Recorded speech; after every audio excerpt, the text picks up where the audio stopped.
Pemirsa, 7 korban tewas akibat kecelakaan bis Rosalia Indah di Batang, Jawa Tengah berhasil diidentifikasi. Sementara 20 korban luka masih menjalani perawatan di Rumah Sakit Islam Muhammadiyah Weleri, Kendal, Jawa Tengah. Bus Rosalia Indah nomor polisi AD 7019OA kecelakaan di Tol Batang kilometer 370-200 atau di Gringsing, Batang, Jawa Tengah, Kamis pagi. Bus berisi 32 penumpang ini jalan dari arah Jakarta menuju Solo, tiba-tiba oleng lalu menabrak pembatas tol dan masuk parit. Proses evakuasi berlangsung sekitar 2 jam hingga menjadikan jalur tol macet serta mengakibatkan antrian panjang. Sebanyak 7 orang meninggal dunia, sementara 20 korban luka masih menjalani perawatan di Rumah Sakit Islam Muhammadiyah Weleri, Kendal, Jawa Tengah. Menurut kesaksian salah satu penumpang, menyebutkan bahwa dirinya tidak tahu persis kejadian, namun tiba-tiba bus oleng menabrak pembatas tol. Posisi kami lagi tidur, Pak. Tahu-tahu pada teriak, ya Allah gitu. Mobilnya udah nabrak pembatas jalan. Kami merasa juga nggak layak jalan itu mobil. Kapolres Batang AKBP Nur Cahyo mengatakan seluruh korban sudah dievakuasi ke Rumah Sakit Islam Muhammadiyah Weleri.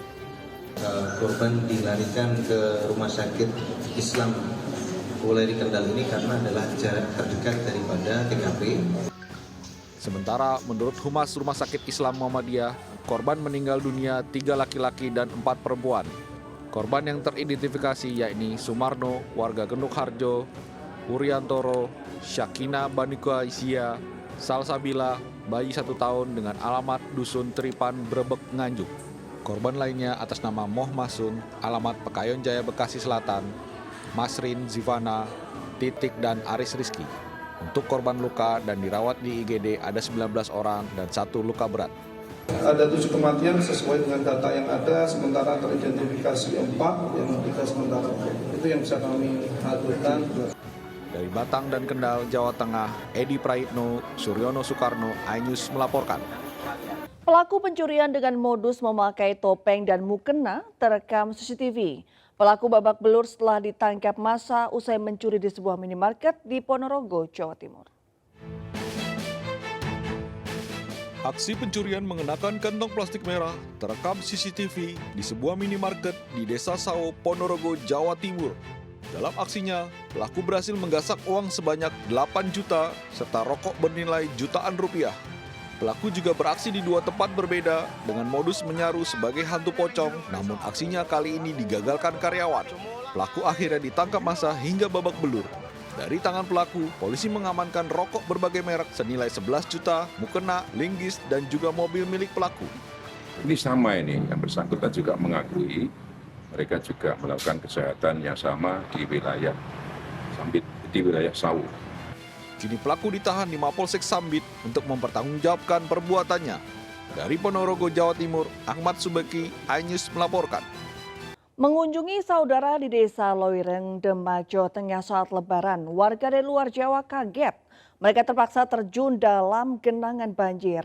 Sejak awal Ramadan hingga sekarang, desa setempat masih tergenang banjir.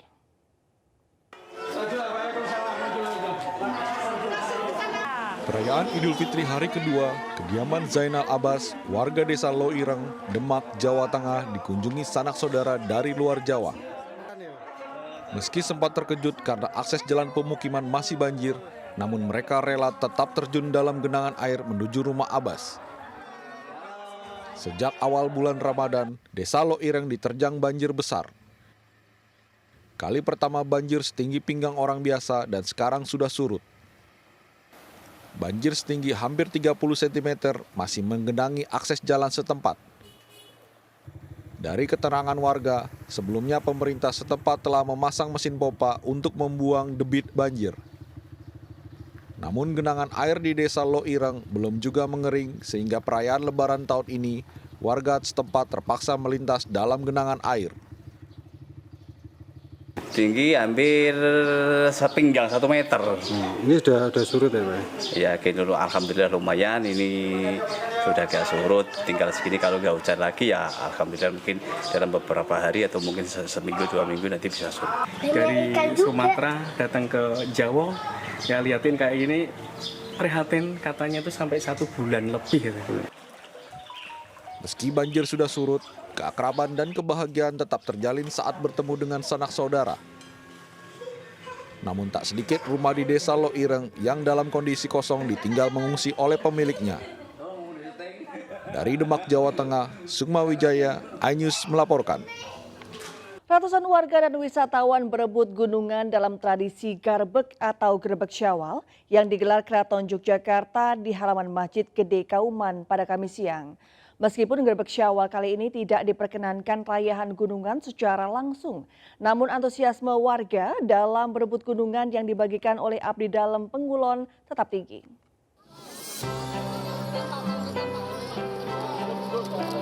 Rebutan gunungan dalam tradisi Garbek atau Grebek Syawal yang digelar Keraton Yogyakarta berlangsung di halaman Masjid Gede Kauman.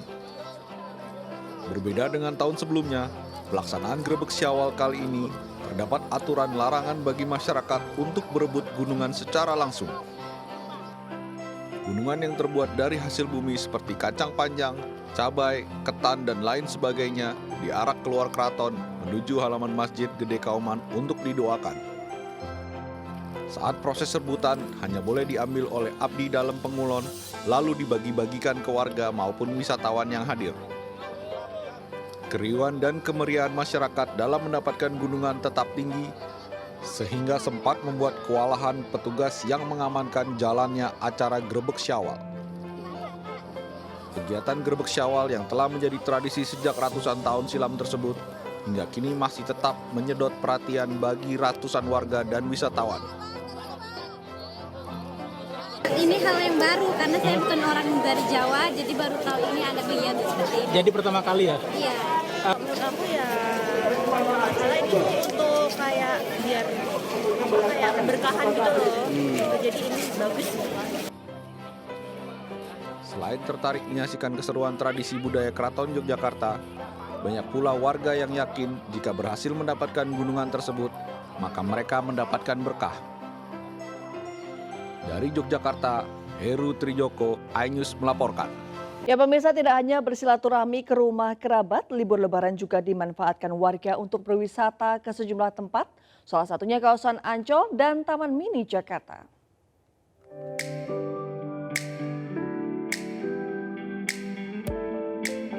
Kawasan wisata Ancol menjadi salah satu pilihan masyarakat untuk menghabiskan waktu bersama keluarga di momen libur lebaran. Diprediksi hampir 80.000 orang berkunjung ke Ancol pada periode libur lebaran hingga 21 April 2024. Sejumlah pengunjung sudah terlihat di area pantai Ancol sejak Kamis pagi. Sejumlah aktivitas dilakukan oleh para pengunjung, mulai dari berenang, bermain pasir di pantai, atau piknik di pinggir pantai. Tak hanya Ancol, Taman Mini Indonesia mulai dipadati pengunjung. Masyarakat rela jauh-jauh datang untuk berlibur dan rekreasi bersama keluarga. Pengunjung ini sendiri tidak hanya dari warga Jakarta saja, tapi ada dari beberapa daerah jauh-jauh untuk menikmati momen liburan ke TMII. Taman Mini Indonesia Indah, Jakarta Timur masih menjadi tempat wisata favorit untuk berlibur. Karena harganya yang terjangkau dan menyediakan berbagai macam tempat wisata untuk bermain. Dari Jakarta, Hendri Aprila, Sutrisno, iNews melaporkan. Pemirsa, Prabowo Subianto menemui Presiden Jokowi di Istana Negara Jakarta Pusat Kamis pagi 11 April 2024 di hari kedua Idul Fitri 1445 Hijriah. Menteri Pertahanan sekaligus Presiden terpilih 2024 Prabowo Subianto datang ke Istana Negara di hari kedua Idul Fitri hari ini. Prabowo didampingi anaknya Didit Hedi Prasetyo. Prabowo dan Didit kompak memakai kemeja putih dan celana hitam. Keduanya langsung disambut oleh Presiden Jokowi. Kemudian ketiganya langsung masuk ke dalam sambil berbincang-bincang. Dalam pertemuan tersebut, tampak hadir juga istri Jokowi, Iriana Jokowi, beserta putra bungsu Jokowi, Kaisang serta Erina. Sebelumnya, Prabowo Subianto sudah menyambangi Istana Negara pada hari pertama Idul Fitri saat Presiden Joko Widodo menggelar open house. Sementara menurut Wakil Ketua Umum Partai Gerindra Habibur Rahman, soal kunjungan Prabowo tersebut hanya untuk bersilaturahmi. Sekarang open heart. Kedua-duanya open heart. Namanya BST kan tiap hari curhat-curhatan, ngobrol, itu hal yang biasa banget. Ya, jadi memang Pak Prabowo itu selalu mengatakan kepada kami, beliau banyak belajar dari Pak Jokowi. Ya, soal-soal kepemimpinan. Bagaimana memimpin negara dengan efektif, rapat-rapat yang efektif, nggak bertele-tele, dan Pak Jokowi itu kan orang yang doer. Ya. Nah, karena itu mungkin Pak Prabowo ini kan ya setengah peralihan lah setelah putusan MK kan kita harus jalan kenceng, Pak. Kita nggak mau buang waktu. Kurang lebih yang saya tangkap begitu. Begitu giatnya konsolidasi Pak Prabowo sekarang ini. Ya. Setelah menemui Jokowi, Prabowo pun bertolak untuk menjambangi rumah dinas Ketua Harian Partai Gerindra, Sufmi Dasko Ahmad di Jalan Denpasar Raya, Jakarta Selatan. Dari Jakarta, Tim Liputan iNews melaporkan. Pemirsa, hari kedua libur lebaran pelabuhan kapal cepat Sanur di Denpasar, Bali dibanjiri ribuan wisatawan yang akan berlibur di Pulau Nusa Penida dan Nusa Lembongan. Diprediksi jumlah penumpang kapal cepat mencapai 8.000 orang per harinya.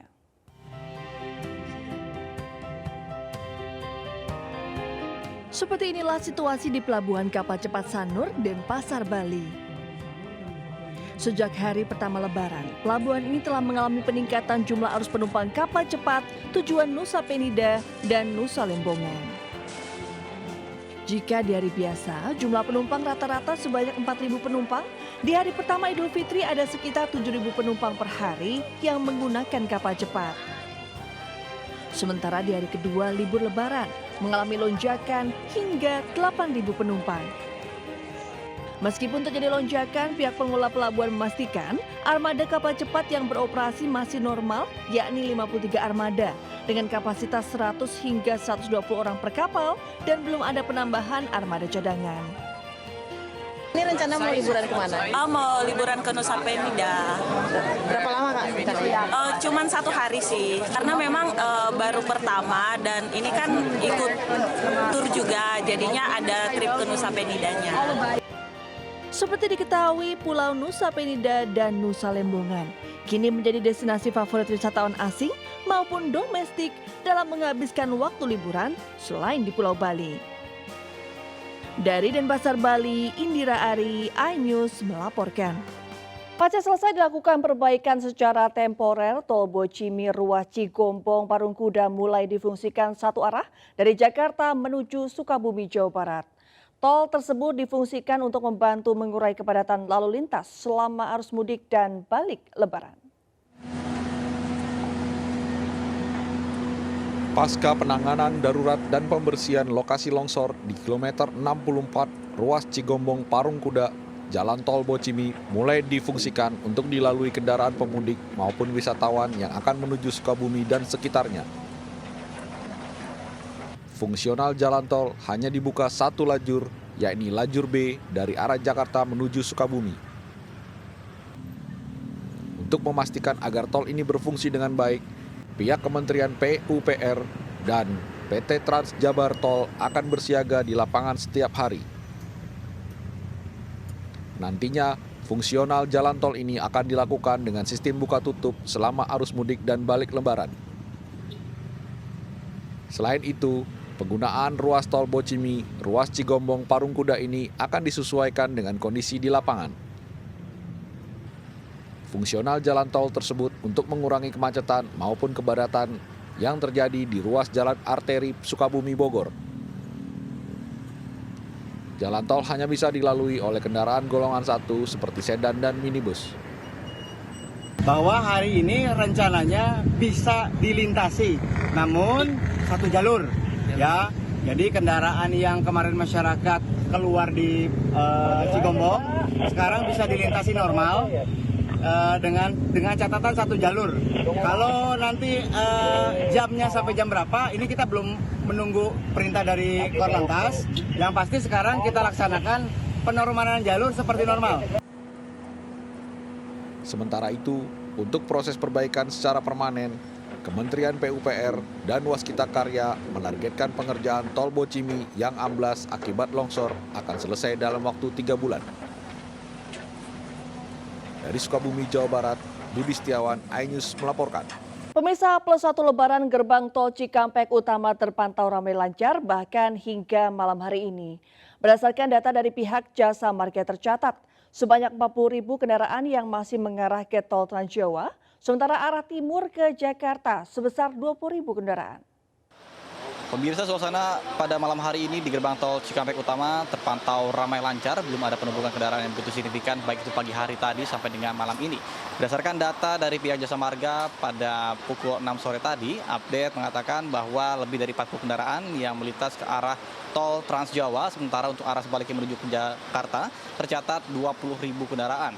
Kemudian dapat kami sampaikan juga bahwa tadi siang sempat ada kunjungan dari Menko PMK, kemudian juga Menteri Perhubungan dan juga Kakor Lantas Polri terkait dengan evaluasi arus mudik tahun 2024 yang mengatakan bahwa telah terjadi tren penurunan risiko kecelakaan pada arus mudik 2024 dibandingkan 2023 sebesar 12%. Kemudian dalam arus balik tentunya memiliki tantangan tersendiri karena berpotensi lebih padat karena terjadi penumpukan kendaraan yang tersebar dari Jawa Tengah maupun Jawa Timur mengkerucut ke arah Jakarta. Kemudian dibandingkan dengan arus mudik yang mana sebaliknya yakni dari arah Jakarta menuju ke arah Jawa Tengah maupun Jawa Timur yang tersebar, sehingga untuk penanganan dari arus lalu lintas sendiri ini lebih mudah dibandingkan dengan arus balik.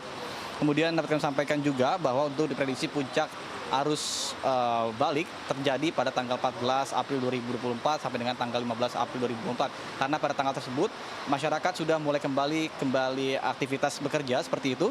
Kemudian juga untuk potensi terjadi penumpukan kendaraan terjadi di kilometer 66 karena ada pertemuan dari arus lalu lintas dari tol Trans Jawa bertemu dengan arus lalu lintas dari tol Cipularang dari Bandung menuju ke Jakarta. Kemudian Jasa Marga juga mulai tanggal 12 April akan memperlakukan kembali penerapan sistem ganjil genap yang dimulai pada pukul 2 siang sampai dengan pukul 24.00 waktu Indonesia Barat sampai dengan nanti tanggal 16 April 2024. Dari Karawang, Jawa Barat, Nata Arman, Seto Nadifa, iNews melaporkan.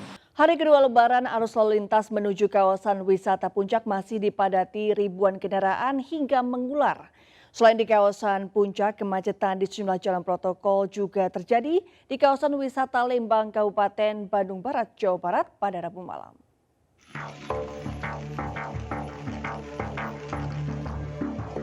Arus lalu lintas di Simpang Gadok menuju kawasan wisata Puncak hingga Kamis malam, ribuan kendaraan masih mengular meski kondisi Puncak diguyur hujan deras.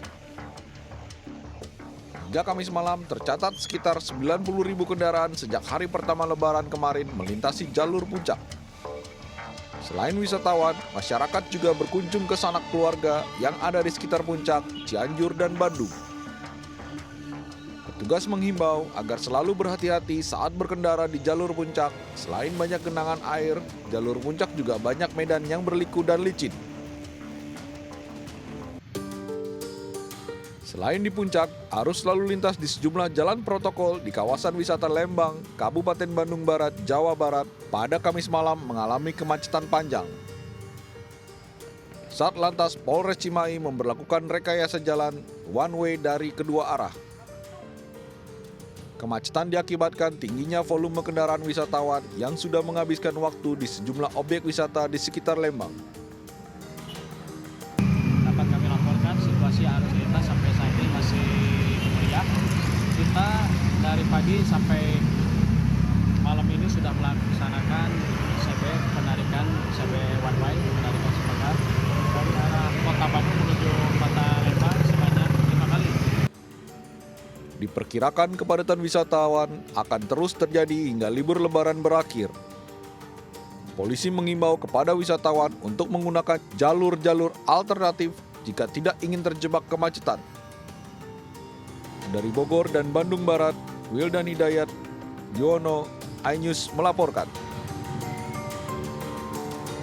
Ya, pemirsa, antrian kendaraan mulai terlihat di Pelabuhan Bakauheni Lampung di momen arus balik Lebaran. Volume kendaraan pemudik ke Pulau Jawa akan mencapai puncaknya pada hari Minggu dan Senin mendatang. Ya pemirsa, untuk situasi terkini arus lalu lintas di kawasan Pelabuhan Bakauheni Lampung dalam melakukan perjalanan arus balik Lebaran 2024 ini sudah mulai terlihat adanya peningkatan jumlah volume kendaraan yang akan melintas untuk menuju ke Pelabuhan Merak, Banten. Tentu berbeda situasinya kalau kita bandingkan pada pagi hari tadi yang memang belum terlihat adanya antrian kendaraan yang cukup panjang seperti yang terlihat pada saat ini. Karena dari pihak SDP ini juga menilai bahwasanya tren peningkatan jumlah volume kendaraan untuk di arus balik ini sendiri akan dimulai pada hari ini dan nantinya untuk puncak arus balik akan terjadi pada tanggal 14 dan juga 15 April mendatang, mengingat di hari tersebut ini merupakan akhir dari cuti bersama Lebaran 2024. Dan dari pantauan kami di lapangan, mayoritas kendaraan yang melintas ini sengaja memilih melakukan perjalanan waktu arus balik di Lebaran 2024 ini pada malam hari atau juga pada waktu gelap untuk menghindari panas terik matahari dan juga peningkatan atau juga penumpukan jumlah volume kendaraan.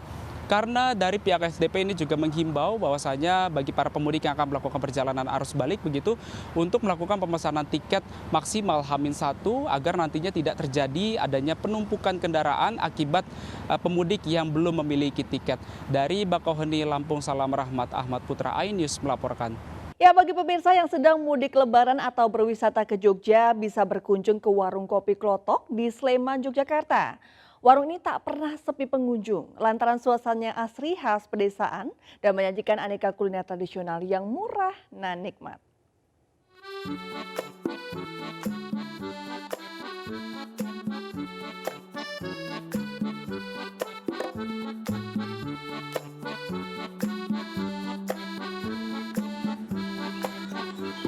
Terletak di Jalan Kaliurang, Sleman, Yogyakarta, warung kopi Klotok tak pernah sepi pelanggan. Bahkan di hari-hari tertentu, pelanggan harus antri mengular hingga keluar warung untuk mengambil prasmanan. Warung ini awalnya didirikan untuk mengisi masa pensiun sang pemilik. Namun siapa sangka warung atau rumah makan dengan konsep pedesaan ini justru jadi buruan. Karena suasananya yang asri, layaknya berkunjung ke rumah nenek di kampung halaman. Dan makanannya yang enak memanjakan lidah dan perut. Dengan uang 13.500 saja, kita dapat menikmati satu porsi nasi sayur lodeh dan dapat menambah sepuasnya secara gratis. Jangan lupa menambah telur goreng crispy, juga sambal ledaknya yang pedas dengan harga super terjangkau. Menu lain yang juga menjadi favorit pelanggan adalah pisang goreng manis crispy yang disajikan panas-panas fresh from penggorengan. Makin nikmat ditemani segelas kopi Klotok hangat khas warung ini. Karena di sini kan rame ya, udah terkenal juga. Walaupun rame tapi suasananya tetap tenang, asri, terus adem juga, bikin nyaman. Jika tertarik mencoba merasakan hidangan tradisional dengan suasana pedesaan, warung kopi Klotok buka setiap hari dari pukul 7 pagi hingga pukul 9.30 malam. Dari Sleman, Yogyakarta, Gali Wisma, iNews melaporkan. Pemirsa, menghabiskan libur Lebaran tak lengkap rasanya jika tidak berwisata. Salah satu rekomendasi wisata di Purwakarta, Jawa Barat yakni Waduk Jatiluhur yang menyajikan hamparan pemandangan danau yang asri dan hijau untuk menghilangkan penat.